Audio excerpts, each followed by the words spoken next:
বারাসাত জেলা শাসকের দপ্তরের ট্রেজারি ডিপার্টমেন্টে অগ্নিকাণ্ড। এদিন সকালে জেলা শাসকের দপ্তরের নিরাপত্তা রক্ষীরা দেখতে পান হঠাৎই ট্রেজারের ওয়ানের ঘর থেকে ধোঁয়া বেরোচ্ছে। খবর দেওয়া হয় বারাসাত দমকলে। ঘটনাস্থলে দমকল এসে লোহার দরজা কেটে ভেতরে ঢোকার চেষ্টা করে। এ বিষয়ে আমরা আরো বিস্তারিত জেনে নেব আমাদের প্রতিনিধি দীপ সেনের কাছ থেকে। দীপ, ঠিক কিভাবে এই আগুন লাগে?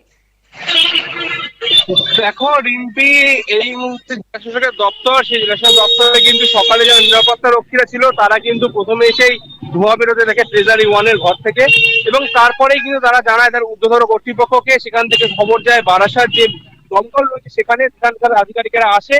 ট্রেজারি ওয়ানের ঘরের বাইরের যে দরজা সেটা কিন্তু মোটা লোহার দরজা, সেই লোহার দরজা ভেঙে ভেতরে ঢুকতে কিছুটা বেগ পেতে হয়। প্রথমে দমকল কর্মীদের হাত লাগায় বারাসাত থানার পুলিশ, দুজনের প্রচেষ্টায় কিন্তু দরজা ভেঙে ভেতরে ঢোকা হয়।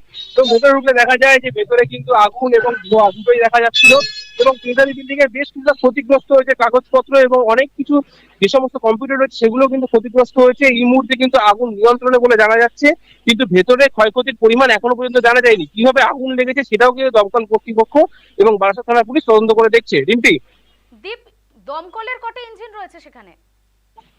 দেখো প্রথমে কিন্তু দমকলের একটি ইঞ্জিন আসে এবং পরবর্তী সময় দমকলের আরো একটি ইঞ্জিন আসে। মোট দুটি ইঞ্জিনের প্রচেষ্টায় কিন্তু এই আগুন নিয়ন্ত্রণে এসেছে। এখনো কিন্তু দমকল বাহিনী জেলা শাসক দপ্তরের মধ্যে রয়েছে।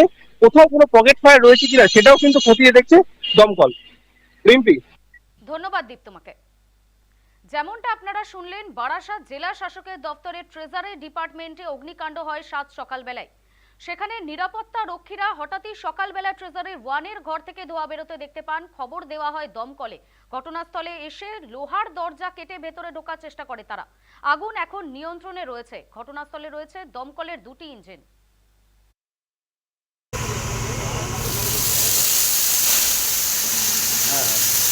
ঠিক আছে, প্রেসারটা দাও, প্রেসার দিন, প্রেসার।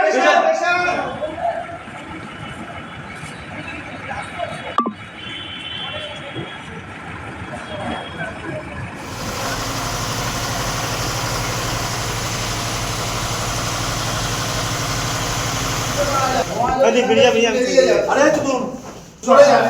মনে করেন কি ক্ষয়ক্ষতি